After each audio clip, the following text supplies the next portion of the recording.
Yeah.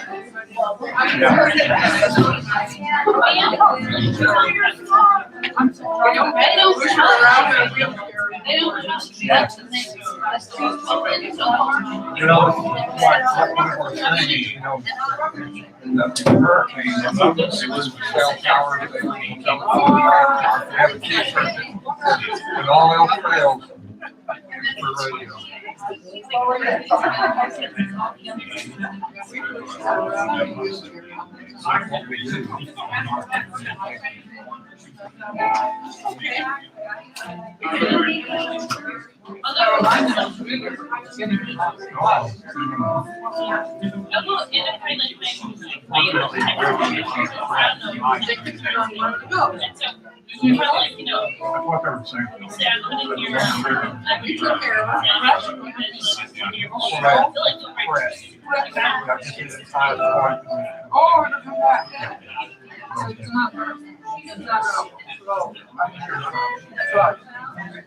Well, it won't get any worse.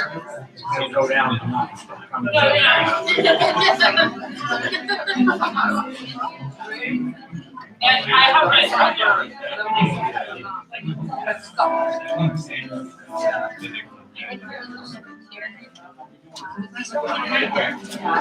What are you doing?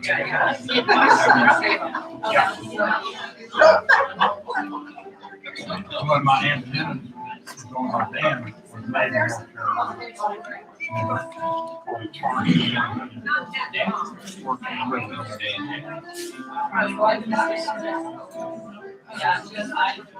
Hola. Hola. Buenas noches. Buenas noches. Mucho comida.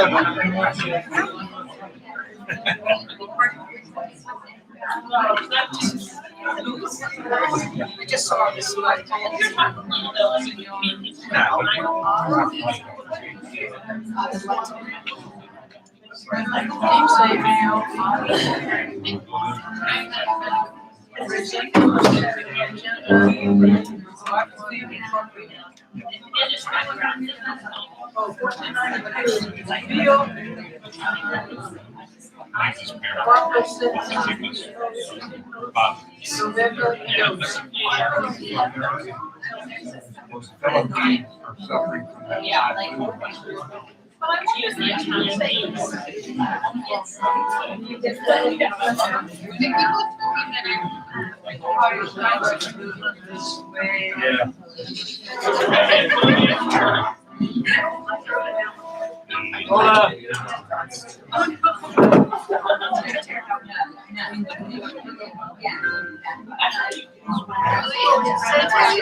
Hola.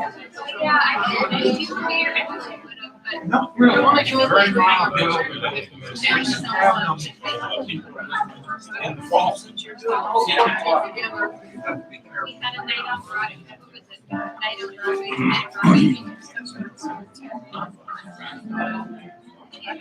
My best friend first, if takes the water, I got to really.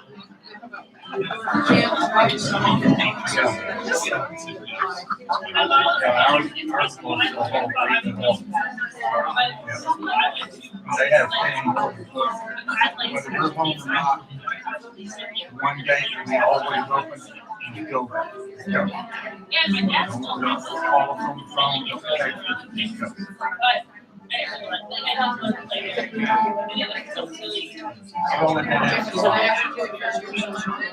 I've only been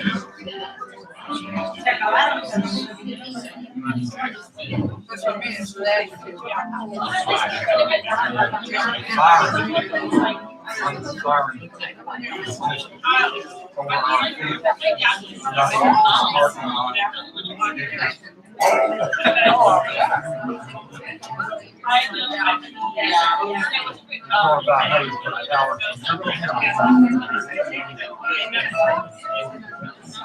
I have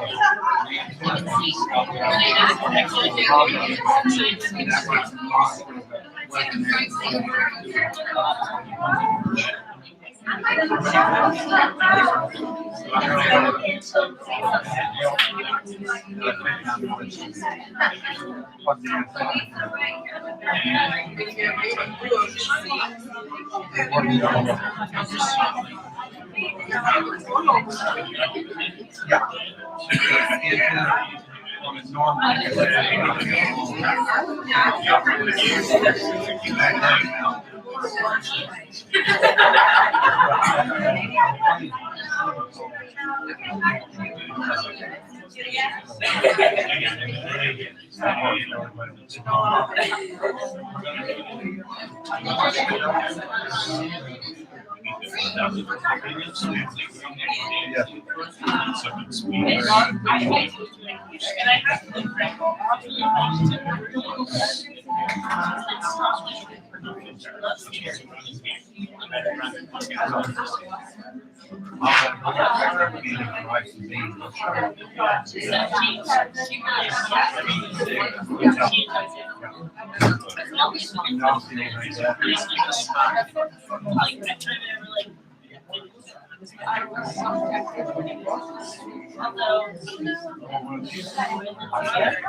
Way back.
How are you, friend?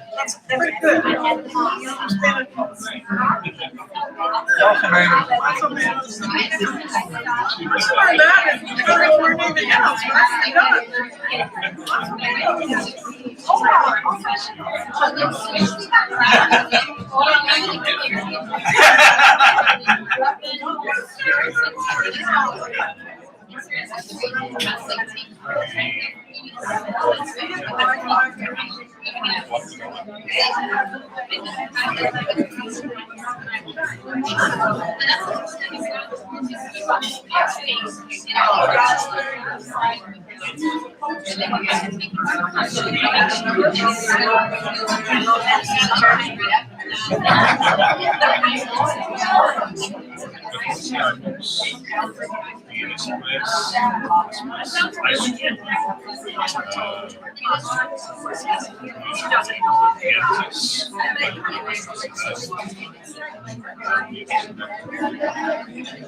Tough day today.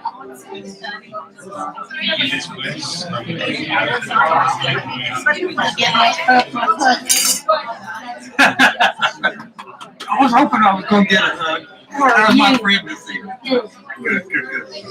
Feeling okay? I am. How about you? I'm great. Very slow. Good to see you.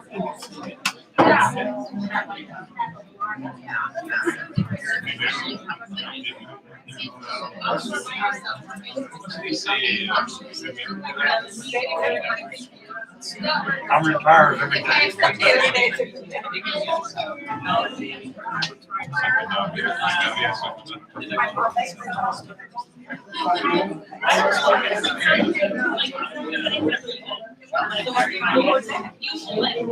They love golf. Those you guard, they'll draw.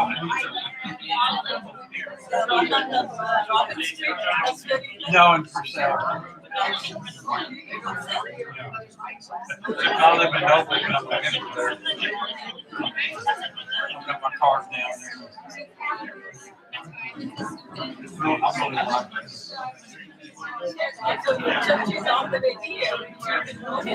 Yeah, it's 15 minutes.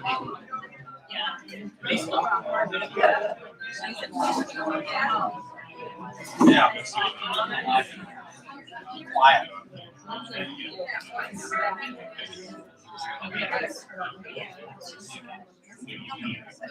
May I have your attention? This is how we get started. Everyone stands and we pray this prayer, denominational prayer. Father, in you have your copies ready to go. Some of them already know the prayer, others are going to get a copy. But today, if you don't know the prayer, here it is. So here we go. Padre nuestro, que estás en el cielo, santificado sea tu nombre. Venga a nosotros tu reino. Hágase tu voluntad, así en la tierra como en el cielo. Danos hoy nuestro pan de cada día. Perdona nuestras ofensas, como también nosotros perdonamos a los que nos ofenden. No nos dejes caer en tentación, mas líbranos del mal. Amen. All right, let's get started. If you don't have, if you need to get something right away, I usually begin by giving a talk. This is the format. The cultural talk first, and then afterwards, to be done by 8 for sure, before 8, and then we'll go to our classes, okay? Now, some of the beginners today, I know that there are quite a number of beginners. So some of you will have in your class some of Rachel Cortez students who are supposed to help the beginners today, because Rachel is at a different meeting tonight, won't be here, but she said she did send you a note about this. I hope that's satisfactory. Let me talk about a couple of things. Let me shut the door here.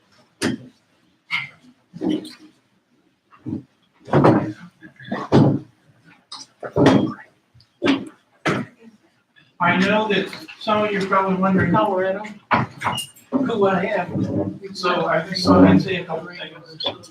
I'm of course part of this institute, and that's how you know me. I'm a professor at OU, and actually the area that I'm responsible for, you know, people have, when they're professors at university and they go through the ranks of instructor, assistant professor, associate professor, professor, and so on, they have an area of expertise. Any professor who's been teaching for a long time is going to have an area of expertise. Well, my area of expertise doesn't mean I know that much about it, and it doesn't mean that's the only thing I know. But it means my area of expertise officially is actually medieval Spanish history, culture, and language. So you're going to notice that when I talk about Spanish, I like to bring in always history. It's just, for me, the way things work. When I look at something, I look at it always historically. For example, when I look at, let's say, this restaurant bar in Norman called the Mont, some of you know it. It's just past the railroad tracks, right there on the corner of Boyd and Classen. Maybe you think this is funny, but I see a building there that has Spanish architecture. Of course, it's mission architecture. In the 1920s, that place was actually called the Monterrey, King's Mountain, Monterrey. Monterrey, and that was actually the main drag for many years because that highway, Classen, Porter, Classen, that's the old highway that goes south. Before there was an I-35. Long before there was an I-35. In fact, and I do throw in some biographical notes from time to time. And my students who heard me probably say, yeah, we've heard this one already. Look, when you've been coming for 10 years, you're going to hear a lot of the same stuff. But I can't for that not speak to the new people and begin again and review for the people, who may not remember all the details of what I'm going to talk about. But when you think of things historically, you have a completely different perspective, I think. It'd be great if we could see the outside of it. I'm looking. That's what's amazing in the way he can find images and that's mission architecture, isn't it? Notice the windows aren't very large, the walls are thick, the walls are high. That's the old architecture of the plains in the early days of colonization. Now for the people who are my age or older, a little story. I was years ago watching, not so many years ago, a movie in which Marilyn Monroe appeared. I want to say she was in it, Humphrey Bogart was in it. It was called The Misfits. How many of you have ever seen that movie? It's an old classic. You notice in that movie, there are these scenes where the people who star in the film are out capturing wild horses. It's a very moving picture at times, right? Where they capture these wild animals. Of course, this is all a metaphor for the people who are the lead characters in the film because they live in the West and they themselves, have this wild spirit in part that has to be conquered. So they're after these wild horses, and I find this kind of fascinating because something a lot of people don't know. Maybe some of you know because you've been in these classes and you know all this history, but what many people don't realize is that those wild horses that were so prevalent in the West, even into the 20th century, late 20th century, all of those horses go back to the horses that were brought by the Spanish. They all do. If someone says, oh, that's not true, there were horses here before, there were 11 million years before the Spanish. That's the fossil record. There were no horses here in the Americas. There had not been for millions of years. When the Spanish came, they brought horses, and some of those horses later escaped. Some of them were abandoned, and they quickly became a part of the world as we know it, of the Americas. In fact, some native peoples who had never seen a horse developed a culture in which their whole world revolved around the horse. Riding horses, hunting on horses, traveling, all of the materials they needed to transport, to carry, horses. Very, very important. All of that came from the Spanish in the same way that every Spanish speaker in all of the Americas, the language, that language is Castilian. I'll come back to that in a second. Which we call Spanish, which is a generic name. That's not really a linguistic name, that's a generic name. In the same way that Chinese, there is no such language as Chinese. Chinese is a generic name for 54 languages, but mostly it's the name for Mandarin. It's what we call Mandarin, but there are many languages of China. But what we call Chinese, Chinese is just a generic term in the same way Spanish is. In Spain itself, Castilian, the language we usually call Spanish, is just one of actually 4 languages spoken in Spanish. There are 4 languages in Spain that actually have a semi-official status. One is a language spoken in northeastern Spain, this part, called Catalunya, this part. That language is called Catalan, Catalan in English. There's a language spoken over here which is called Galician, Gaelic. Gallego. Galician is a language actually that has a record longer than that of Castilian. Castilian is the language spoken everywhere, the official national language, but the regional languages also have a certain regional status. They can be used in official materials in those regions. And the last language is this one. It's called Euskera. It's called Basque. And it's different from the other languages because it comes from a different family, but it has existed for thousands of years, spoken by peoples living in the Pyrenees on both sides of the Pyrenees. When I say the Pyrenees, I mean these mountains. This mountain range that divides Spain from what country? France.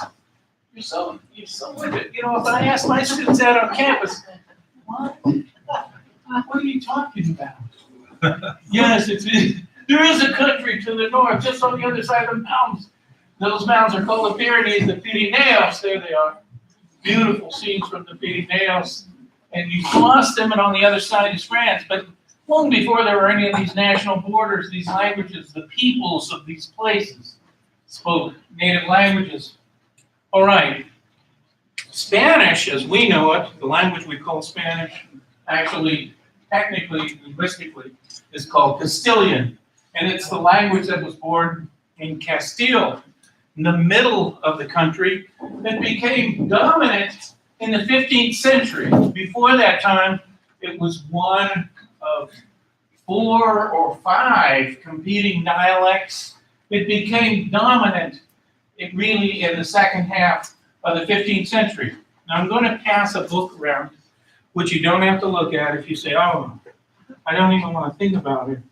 It's okay, but it's a book that I think is one of the masterpieces written about what I'm talking about today. From Latin to Spanish is the title. And I thought, as we begin talking about the Spanish-speaking world, learning about the Spanish-speaking world, it might be good if we started from the beginning. From the beginning. Where was Spanish born? That's a great question. A lot of people might say, well, Spanish, probably somewhere in Spain.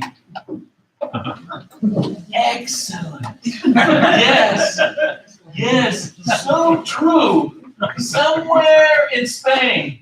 Can we have that map of Spain? That was so nice. I was going to talk about this peninsula, which means this space, this enormous geographical area the size of Texas, surrounded by water on 3 sides, but attached to the land on the north. That's a peninsula. It's called the Iberian Peninsula, named after the indigenous people who live there, the Iberos. Peninsula, repeat after me, Peninsula. Peninsula. Ibérica. La Península Ibérica, this is a good one. Peninsula Ibérica. The Iberian Peninsula named after the, well, that's big, yes, you can make that even bigger. It'd be phenomenal. I love it. This is called Castilla. Castile, the place of the castles, is central Spain. That's where the Castilian language became the dominant language, but it probably wasn't born there. Yes. It could have been born, we don't know. Some of what we know today about the record shows that early instances of Castilian appear in the south, in a place called Andalusia. That name comes from the medieval name Al-Andalus. Al-Andalus, which means the place of the Vandals. Os Wandalos. As you move up, there were early settlements in Valencia called Saguntum, a Roman province, Tarragona, an important Roman city, right? All this area along the sea is very important. Just to review, why is that area along this coast historically so important? You know the answer. Don't be shy. Trade. Trade. This is actually the sea that the Romans called Mediterras. Medi in the middle, terras of the land, Mediterranean, Mediterras in the middle of the land. If you had a larger view here, you would see there is this important body of water, right, that we call the Mediterranean Sea. Here's a really good picture right here. This is the Mediterranean, Mediterras, in the middle of the land. In the middle of the land. Who would have named it that? The Romans. Of course, the Romans. Mediterras. And in the day, for them, this is the world. This is their world. This is their world. They go higher. But this is their world. This is the Roman world. When the Romans went to the Iberian Peninsula, some by sea, but mostly by land, they got there because they had an enemy in the north of Africa. Does anyone know who that enemy, or does anyone remember from years past when I've talked about the origin of all this? Who was their enemy? Pardon? Cartago, excellent. Carthage. The Carthaginians was their enemy. Now, Tunisia, right? Cartago, Carthage. That was their enemy. Those two peoples fought for control of the sea, this region. So the Romans went to the Iberian Peninsula and started developing settlements, which they called colonias. Colonias. They built forts, they built villas for the military leaders. It's a military society. They went there. A lot of people probably, some of you are going to leave screaming, don't really understand that most of the history of conquest, and this will come up a lot later in class, as you can imagine, when we talk about the Spanish in Latin America. Most of the time when you have a military conquest, when you go to a place and you have a strong military that's gone to a place to take over, to find natural resources, and to build forts and so on, there's going to be a lot of destruction. It comes with the territory. There's going to be a lot of destruction. You're going to tear places down. One of the things you do historically, you tear down the temples. You tear down the temples and you say, that's the end of that. At first, the Romans didn't care that much. And I'm talking about from 200 to 100 BC. All right, they didn't care that much about what the locals, what cults, religious cults they had. They're polytheistic mostly, nature gods. They didn't care that much. But as the Roman population grew, as they became more powerful, maybe we need to sort of, I suppose at some point they said, maybe we need to civilize these people. So as they built roads, as they built forts, as they built homes, they started building temples. In the early age, that age I just described, from the first record we have, 218 BC, those first 200 years, the first 300 years, the first 400 years, the first 500 years of Roman occupation, this place, which would have several names. One is Hispania, from which we get the name España, Spain. Hispania Interior, Hispania Ulterior. Then they would call this area, named after their capital, Tarraco, Tarraconensis, they would have another very, very important city, a capital in the middle, called Toletum, which later became Toledo. They had a city in the south. Probably their most important area was called Betica, which we now know as the area around Sevilla. In fact, the soccer team from Sevilla is called Betis, from Betica. So the Romans said, okay, we're going to build our temples. Now let's talk about Roman religion for a second.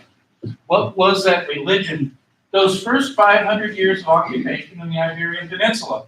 And I'm talking about those last 2 centuries BC and the first 3 centuries AD. What was their religion?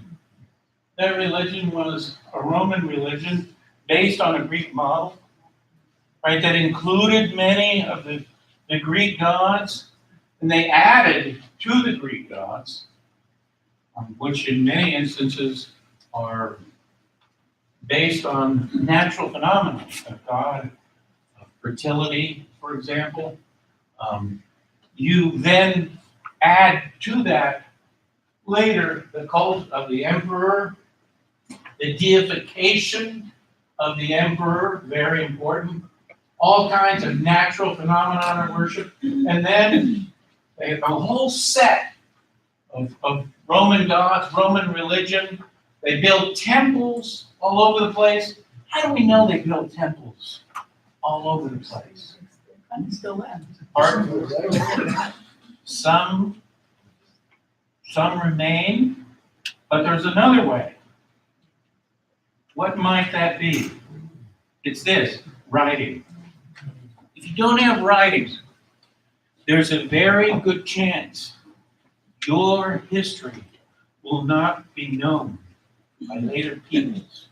There's a very good chance. In fact, would you believe me if I said that most of the languages, most human languages that existed, insofar as we know, the vast majority of them did not have a written component. Has anyone ever told you that before? It's true, they had no written component. How did they keep records? They had an oral tradition. Their tradition is oral. They kept records through many African peoples, many native peoples. You know, in the land we now call Mexico, earlier Nueva España, right? There is a Spanish language, Castilian, right? The language of Mexico. There are 125 native languages that's almost all still exist in Mexico, although many of them are almost gone. 125. Imagine how many languages there are or have been in Africa. Gone. Many gone. The history of peoples. If you don't have a written record, this is what the Romans had. They had records. They built things. They had organization. What sort of Roman scheme, plan guided the Romans in the way they lived and in the way they lived when they moved to new places? Mostly Roman law. Roman law was highly developed. There are treatises in Roman law that survive even now. And if you were to ask someone, well, what are the 3 most important contributions of the Romans which survived for centuries later? There would be 3. One would be the Roman system of laws, which delineates how cities are to be ruled, how you define a city. I'm going to keep these. How you define a state, how you define leaders, what the roles of leaders are, down to the person among the libres, the free Romans, the people who have decision-making power. You have all the way down to the individual family. There is a legal representative for each family. among free Romans, Roman citizens. Who is that person? That person is the pater familias, the father of the family. The pater, father, pater familias is the representative of the family. If someone says, oh, that's such a male-centered notion, absolutely, that's the Roman model. And let me tell you something shocking for some of you, maybe not in this group. I know it's my students. That is part of the Spanish-speaking world and has been for centuries. Pater familias, padre de la familia. That's right. So the Romans, if you had to say three things the Romans gave to Europe, and now I'll focus on Europe, and then I'll go to Spain specifically. You'd say Roman law, which survives for centuries. In fact, in most of the Spanish-speaking world, the whole basis for their legal system is Roman law. It's not English common law. They're not Anglo-Saxons. Their history is different, and Roman law survives. It's transformed, of course, it's adapted and so on, but it survives. In the Spanish-speaking world, the second would be Roman languages. In particular, those languages which evolved directly from some form of spoken Latin, not written Latin. That's very important. It's very important to know this. The languages that come from Rome, that evolved from Latin, and there are 10 of these languages, did not come from written texts. They came from the way people spoke Latin. Spoken Latin has a technical name. It's called vulgar Latin, from the term vulgus or vulgus, the people, el vulgo in Spanish, el vulgo. And here are some examples of languages that evolved from vulgar Latin. One is French. French has a variant in France that's a separate language. It's called now Occitan. So Occitan and French, that's two.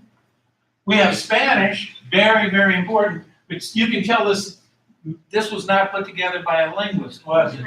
Or we wouldn't see the term Spanish. We'd see Castilian, Catalan, Galician. Then we'd see Romanian. We'd see Portuguese here. We'd see Italian. We'd see in Switzerland, Romanische, right, Rito Romance. And then we would see at the very bottom, Sardinian. And one extinct language, Dalmatian. All of these were the Roman languages. They all came from Roman speakers. And over a period of 1,500 years, look at that one.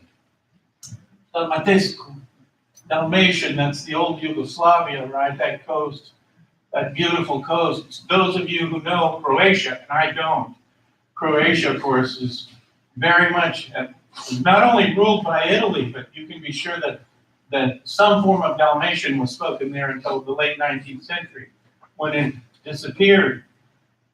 Here's where Sardinian is spoken, Castellano, Catalan, right?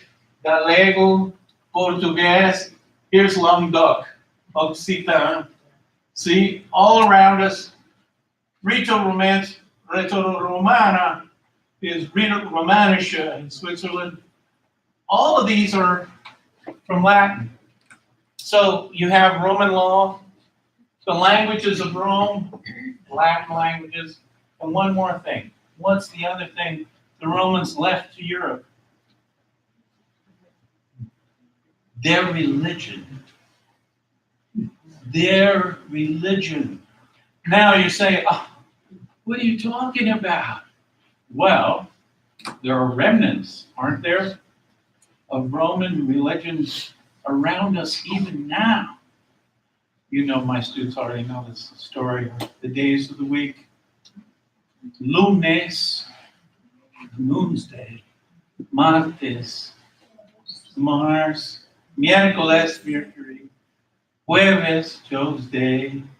Viernes, called Vierday, Friday, in English from Anglo-Saxon. Shabbat, Sábado, called in English Saturn's Day, right? Saturday, and in English, how pagan can you get? Sunday.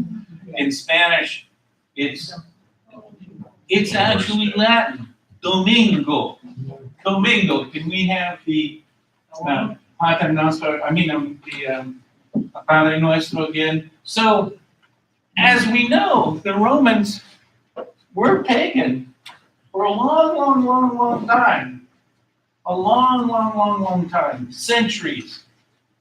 A change takes place. No, this story alone could occupy us for 4 or 5 years. How the Romans became Christian.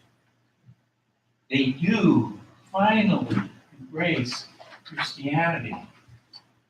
In the 4th century, they begin officially, this is now officially, begin to embrace Christianity. First they have Constantine, who in the Eastern Church is a saint, right, who allows Christianity. So he ends the persecution. Didn't he convert the whole? He converts. Yeah. His mother is a very, very famous person, especially in the Middle East. Saint Helena was the person who, with her son's support, went back to the Holy Land with groups of people to discover, to travel through and find all the places where this Christian history had taken place. So she looked for the tomb of Jesus. She looked for the Garden of Gethsemane. She looked for all these places. Saint Helena did this. And when you go to Jerusalem, if some of you are lucky, blessed, and are able to go there someday, you'll see the street that leads right into that area. It's called Saint Helena. The Via Dolorosa, of course, is very important also, but that actually traces where you have the whole history of the Passion, right? The stations of the crosses. But if we can go back to the Padre Nuestro, the prayer we're learning here, most of you know it, but for the new people, watch this screen as I recite this prayer in Latin. This is in Spanish, right? Pater noster, qui est in celis, sanctificetur nomen tuum. Adveniat regnum tuum, fiat voluntas tua, sicut in terra, sicut in cielo et in terra. Panem nostrum quotidianum da nobis hodie, et dimitte nobis debita nostra, sicut et nos dimittimus debitoribus nostris. Et ne nos inducas in tentationem, sed libera nos a malo. Amen. It looks just like Spanish, doesn't it? Maybe we could see the Ave Maria. The Ave Maria. Where did these prayers come from? Where did these prayers come from? This is where they come from. From the Romanization of Christianity. That's a simple way to put it. And I hesitate really to talk about this with someone in the room, my father. I'm sure he knows this history backwards and forwards. But these prayers developed. Let me ask you this. Was Latin the first language of the church? Absolutely not. It wasn't, was it? Those early disciples, you can be sure that some of them at home spoke Aramaic. Most of them. You can be sure that the language of the religion they knew was Hebrew. But early Christian writing, for the most part, if you think of the New Testament, if you think of the letters of Paul, if you think of the Acts of the Apostles, and if you think of the 4 synoptic Gospels, you're going to see that they're written in Koine, Christian Greek. They're written in Christian Greek. And I think if you think about it, so where does this Latin appear? It comes. Can I ask a question? Yes. So were they translated from Aramaic into Greek? The early writings? No, most of them were actually Greek speakers None in Greek. who wrote in Greek, Okay. like Paul. Okay. He writes in Greek. He writes in Greek. His culture, he's a Roman citizen. He's Jewish, probably trilingual at least. But he knows Latin, but Latin is not the language for him of Christianity. That comes later. It comes with the Romanization. And when Rome finally decides, after a long history of persecution, after a long history, to accept Christianity, and officially, the person who proclaims Christianity, the language of Rome, East and West, Theodosius the Great, 385. Says, it is my will that our people, the people of our empire, adopt Christianity. Then Rome is very, very important there in the transformation of Christianity, where the feast days of the Roman calendar are all replaced by Christian feast days, where the temples where the Romans worshipped are in many instances either torn down or they're used, like for example, in the Mesquita de Córdoba, the old Roman temple, the alabaster columns are all used to build Christian churches early on. It's a little bit like what you find in Mesoamerica, the levels of these important temples among native peoples. The lower level might be the Toltecas, then there's the Chichimeca level, and then you come to the level of the Mexicas, the Aztecs, the ruling people when the Spanish arrived. And what does Cortes do? He builds a church on top of the temple. He says, now it's our temple. Now it's our turn. This is the history of conquest in Europe and in the Americas. But if I can go back for a second, so what happens with this Roman history of Spain? It goes on for centuries. The Romans built ports there. After they won the Second War against the Carthaginians, they were free to build whatever they wanted. They built cities along this coast, many of them concentrated in the south. That area was the most Romanized, the most heavily Romanized, and remained the most Romanized, this part, for centuries. Latin is still spoken in parts of the area around Sevilla, Bética, Italica, and so on. 6 centuries later, lasts a long time. In the meantime, the language of the people, 90% illiterate. This Latin that they speak becomes slowly but surely unintelligible to the people who live over here. There's a written language for documents, for official records, but then there's the language of the people. The language of the people survives, it transforms, and it becomes the Romance languages we just saw. So what is all of this about? The Spanish we hear, when we hear Spanish speakers speaking today, for example, at 1 o'clock Mass here at St. Joseph's, which is like being in Aguascalientes, which in English is hot springs, right? Hot springs, Aguascalientes. That language was actually born here. Many of the traditions were born here. The paterfamilias was born here. Many customs were born here. And the Christianity developed here among the Roman peoples.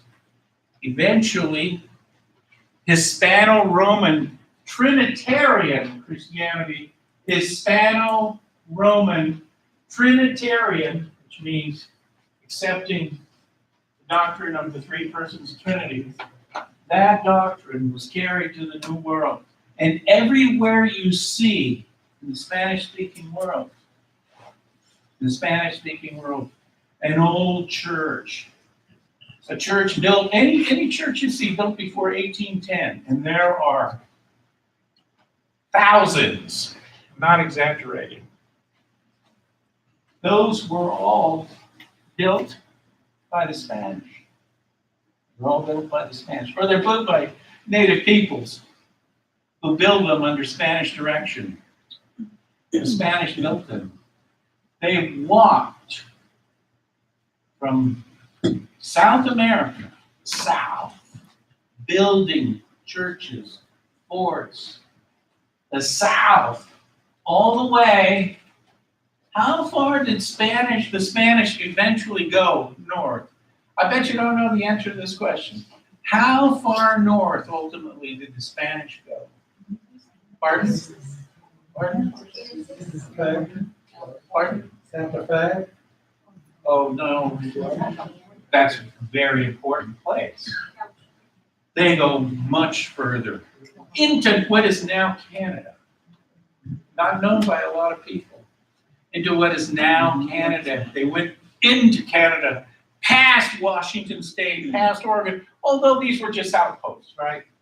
Where they really found themselves in the beginning. Now we're talking about it in those early centuries of Spanish conquest, which we'll talk a lot about in the future, where they really found themselves were three spots.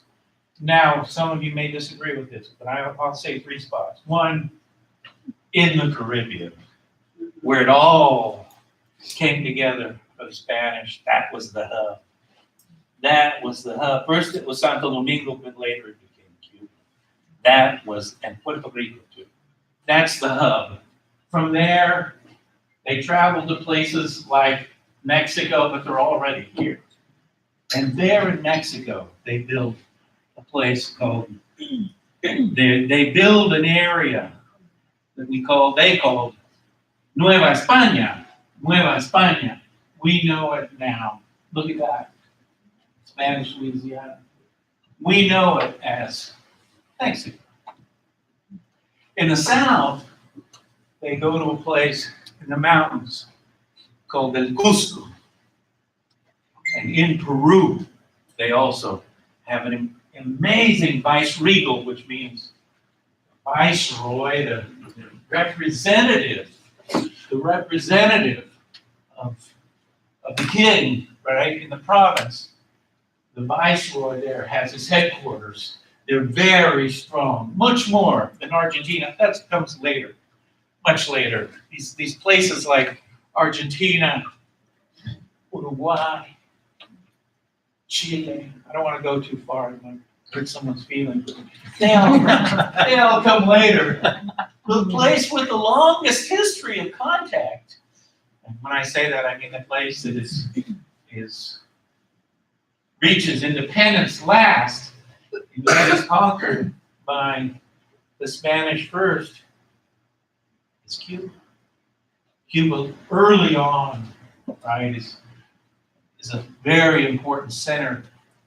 The Spaniard, Hernán Cortés, who conquers the Aztecs, got his training, part of his training in Cuba. He learned there. He was already trained. He had gone to law school at Salamanca. He was a very smart guy, but he lives in the Caribbean and then travels to Mexico. But anyway, that's a nice start for you. Now you know where Spanish was born. Muchas gracias. We have a few minutes, and there's still lots of food. It's a sin to waste food. I guess it's no longer a sin. It was a sin when I was a kid, but that goes way back. We were not allowed down at school to leave anything on our plates. I remember once telling him before that story. This is actually a happy story for me. And that said to me, "You will eat your spinach," and I said, She looked at me like, kid, you know where you are. So she grabbed my hand and took me to the principal, and the principal was walking down the steps, and she looked at me and said, the nun said, he doesn't want to eat his spinach. She looked at me and she said, eat your spinach. To this day, I never tasted anything. That food went down so fast. I cannot taste a bite of it. That's a happy story. Give me that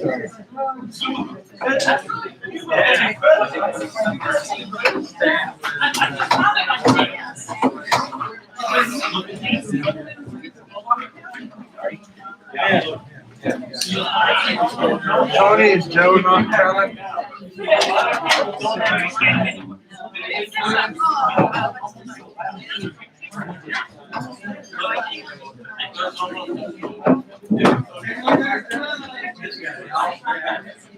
Only for a short time.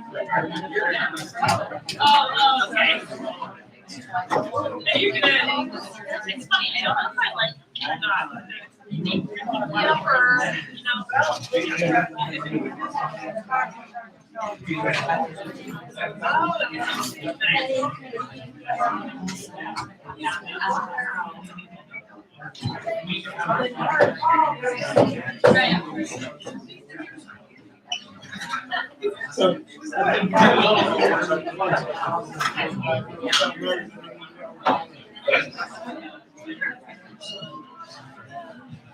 I never did know this. But see, think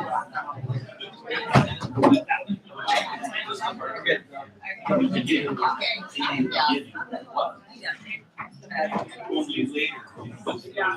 Get right back. Yes.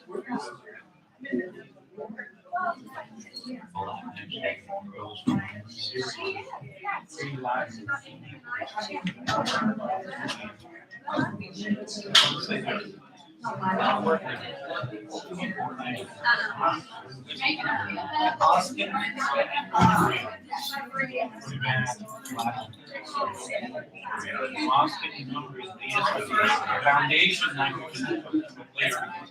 Latin of the ancient languages is not the most ancient. The Romanian language is more ancient. Even though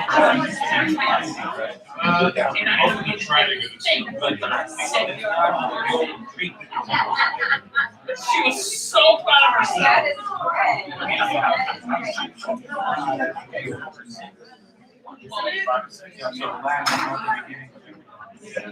Have you ever seen a Indo-European enterprise, like a dictionary at the back? Like a tree, very Indo-European language, where most of them go back to Western languages. Go back, look at your dictionary, Indo-European languages, like you'll see like a map of where that's not all the languages you get, such as